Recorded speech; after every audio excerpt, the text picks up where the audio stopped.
샬롬 12월 11일 아침 묵상 시작하겠습니다. 오늘 본문은 다니엘서 11장 36절에서 45절까지 말씀입니다.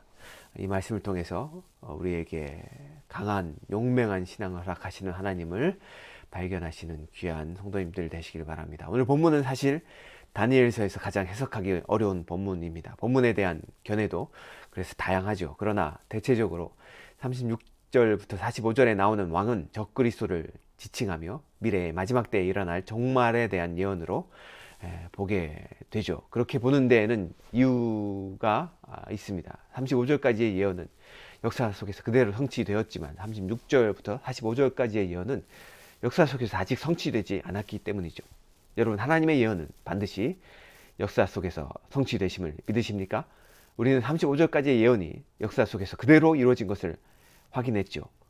그래서 하나님의 예언이 반드시 이루어진다는 사실을, 그 신실성을 우리는 배울 수 있었습니다. 마찬가지로 아직 성취되지 않은 예언이 있다면 그것은 반드시 성취될 것입니다. 36절에는 절대 권력을 행사하며 자기 뜻대로 행하는 한 왕의 출현이 묘사됩니다. 36절을 읽겠습니다. 그 왕은 자기 마음대로 행하며 스스로 높여 모든 신보다 크다 하며 비상한 말로 신들의 신을 대적하며 형통하기를 분노하심이 그칠 때까지 하리니 이는 그 작정된 일을 반드시 이룰 것임이니라. 자, 이 왕은 자기 뜻대로 행할 뿐만 아니라 자기를 신격화하여 하나님을 대적하는 자입니다. 이 안티오쿠스 에피파네스는 예루살렘 성전에 우상을 세우고 섬기도록 박해했지만 스스로를 신이라고 주장하진 않았죠. 그래서 이 점에서 볼 때 36절에 나오는 왕은 이 안티오쿠스 에피파네스가 아니죠. 이 36절에 나오는 왕은 다니엘서 9장 26절에 나온 장차 곧 올 왕, 다시 말해서 마지막 때에 나타날 작은 뿔인 적그리스도라고 볼 수 있습니다. 자, 이 자신을 신격화하는 이 왕은 어떠한 다른 신들에게도 관심이 없고 오직 전쟁과 정복을 통한 권력 확장에만 관심을 기울입니다. 37절부터 38절 말씀을 보겠습니다. 그가 모든 것보다 스스로 크다 하고 그의 조상들의 신들과 여자들이 흠모하는 것을 돌아보지 아니하며 어떤 신도 돌아보지 아니하고, 그래서 어떤 학자들은 이 적그리스도가, 이 왕이 분명한 무신론적인 그러한 형태를 가질 것이다 라고 말하고 있죠. 그는 조상들이, 인간들이 믿었던 신들을 따르지 않았습니다. 또 여자들이 흠모하는 것, 어떤 신약학자들, 구약학자들은 여자들이 흠모하는 것을 예수 그리스도라고 여기기도 합니다. 그렇다면 그는 또 그리스도를, 하나님을 돌아보지도 않았던 자였습니다. 그는 철저히 아마 무신론자였을 것입니다. 그가 믿었던 신은, 그가 따랐던 강한 신은 바로 전쟁의 신, 그에게 큰 힘을 가져다 주는 그러한 전쟁과 그러한 능력에 대해서 아마 추구하고 따랐을 것이라고 그렇게 얘기합니다. 그는 힘의 논리만이 그에게 신이 된다는 것이었습니다. 오직 그에게는 힘만이 숭배의 대상일 뿐이었죠. 이 세력의 신은 유세, 산성의 신으로 번역될 수 있습니다. 그는 그렇게 영토 확장을 통해서 정복하는 것을 그의 신으로 삼았다는 것이죠. 그가 가장 사랑하는 것이 전쟁을 통해 나라를 점령하는 것이고 요새를 점령하는 것이었으며, 그 일을 위해서 그는 은과 금과 보석 등 모든 재물을 사용했습니다. 이를 위해서 그는 수단 방법을 가리지 않았다는 것이죠. 39절을 계속해서 보겠습니다. 그는 이방신을 힘입어 크게 견고한 산성들을 점령할 것이요 무릇 그를 안다 하는 자에게는 영광을 더하여 여러 백성을 다스리게도 하며 그에게서 뇌물을 받고 땅을 나눠 주기도 하리라. 자, 크고 견고한 산성들은 항상 그의 정복의 열망을 들끓게 만들어 어떻게 해서든지 그것들을 가져야만 했습니다. 이를 위해 그는 사람들을 자기 편으로 끌어들였는데요, 이방 신들을 섬기는 자들을 용납하여 도움을 받기도 하고 그를 찬양하는 자들에게 큰 명예를 부여하기도 했습니다. 또한 뇌물을 받고 땅을 나누어 주기도 했죠. 40절부터 45절은 역시 미래의 역사의 마지막 때에 이루어질 일들을 설명하고 있습니다. 40절을 보겠습니다. 마지막 때에 남방왕이 그와 힘을 겨룰 것이나 북방왕이 병거와 마병과 많은 배로 회오리 바람처럼 그에게로 마주와서 그 여러 나라에 침공하여 물이 넘침같이 지나갈 것이요. 자, 마지막 때, 그때에 새로운 세력들이 남쪽과 북쪽으로부터 이 왕을 공격해 옴으로써 큰 전쟁이 일어날 것입니다. 이 전쟁은 소위 요한계시록 19장에 나오는 아마겟돈 전쟁으로 여기는데요.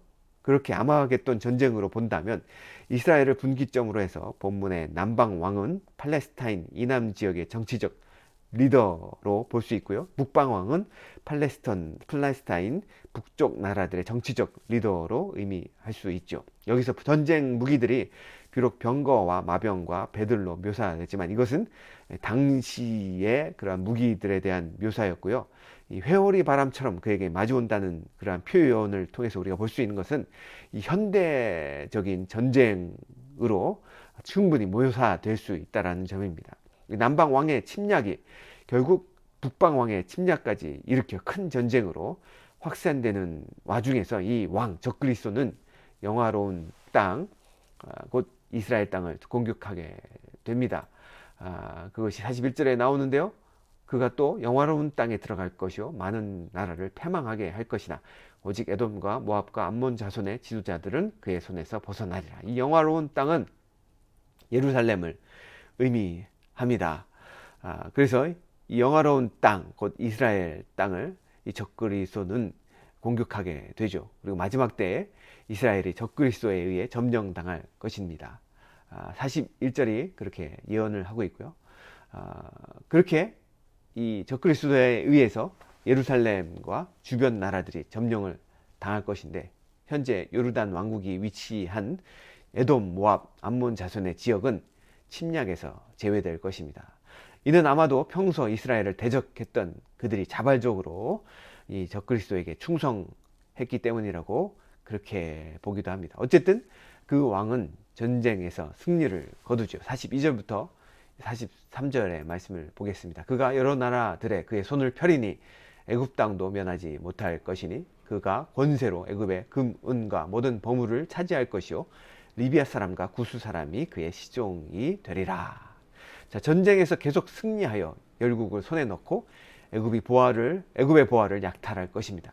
또한 애굽과 동맹국들인 서쪽 리비아와 남쪽의 구스, 즉 스단 역시 정복될 것입니다. 자, 그런데 바로 그때 동쪽과 북쪽으로부터 적의 침입에 대한 소식이 들려옵니다. 44절부터 45절을 읽겠습니다. 그러나 동북에서부터 소문이 이르러 그를 번민하게 함으로 그가 분노하여 나가서 많은 무리를 다 죽이며 멸망시키고자 할 것이요 그가 장막 궁전을 바다와 영화롭고 거룩한 산 사이에 세울 것이다. 그의 종말이 이르리니 도와줄 자가 없으리라. 자, 적의 침략에 분노한 그는 대적들을 진멸코자 애굽에서 나와 바다와 영화롭고 거룩한 산 사이에 거할 것인데요.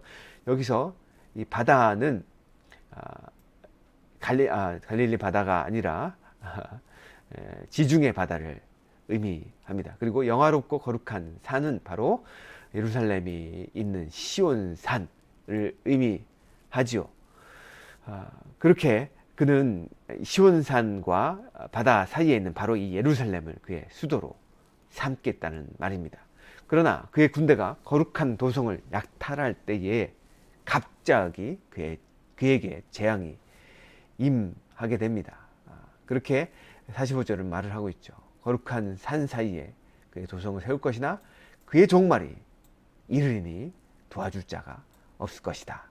자, 적그리스도는 거룩한 성에서 최후를 맞게 되는데 이 사실은 마지막 때에 예수 그리스도의 재림으로 파멸하게 될 적그리스도의 운명을 분명하게 말해주는 것이죠.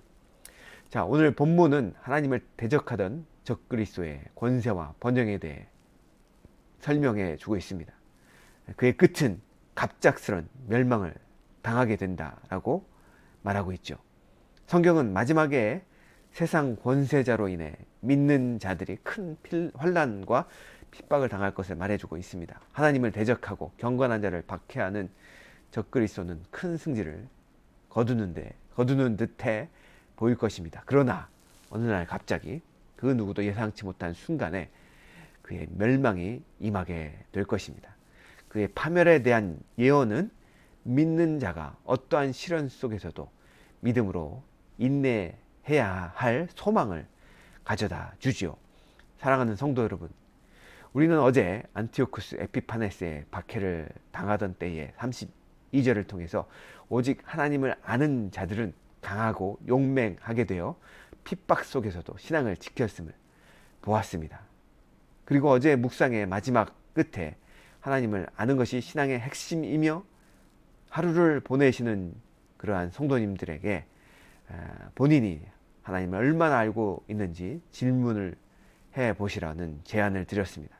이 사랑하는 성도 여러분, 어제 여러분의 삶 속에서 얼마나 하나님을 알고 있는지 확인해 보셨습니까? 그렇게 하루를 보내고 다시금 하나님을 안다라는 문장을 오늘의 본문을 통해 묵상해 볼 때에 하나님을 아는 것에는 하나님의 예언의 말씀을 안다라는 그러한 의미가 포함되어 있음을 깨닫게 됩니다. 안티오쿠스 에피파네스 당시에 이 박해를 받았던 성도들이 강하고 용맹할 수 있었던 이유는 그들이 분명 다니엘을 통해서 전해진 하나님의 예언의 말씀을 알고 있었기 때문입니다. 하나님을 안다라는 것은 하나님의 말씀을 안다라는 뜻입니다. 그것은 하나님의 예언의 말씀도 분명하게 안다라는 것이죠. 사랑하는 성도 여러분, 우리는 11장의 말씀을 통해서 다니엘에게 주어진 예언이 역사 속에서 분명하게 성취되는 것을 보았습니다. 또한 마지막 때에 일어날 일들에 대해서도 그 예언을 알게 되었습니다. 자, 그렇다고 한다면 하나님을 아는 성도들은 마지막 때에 적그리스도의 박해 속에서도 용맹하게 믿음을 지킬 수 있을 것입니다. 왜냐하면 우리는 이 마지막에 대한 예언을 알고 있기 때문입니다. 따라서 마지막에 대한 이러한 예언들을 알고 믿는 것은 우리 신앙 가운데 너무나 중요합니다. 왜냐하면 어느 시대를 살든지 어느 세대를 살든지 신앙의 핍박과 시련이 있기 마련인데요, 성도들은 그러한 핍박과 시련 앞에서도 하나님의 예언을 믿고 알고 있기 때문에 반드시 승리할 수 있는 강함과 용맹함을 가질 수 있기 때문입니다. 사랑하는 성도 여러분, 하나님을 아는 분들이 되십시오. 다시 말해서 마지막 종말에 대한 하나님의 예언을 아는 분들이 되십시오. 그리고 그것을 알 때 여러분들은 하나님께서 주시는 승리를 맛보실 수 있으실 것입니다. 자, 여러분, 우리의 신앙이 주눅들고 고달픈 것이 아니라 하나님을 알고 하나님의 예언을 알므로 우리의 신앙이 강하고 용맹하게 되셔서 오늘 하루도 담대하게 승리하며 살아가시는 귀한 주님의 자녀들이 되시기를 간절히 주님의 이름으로 축원드립니다.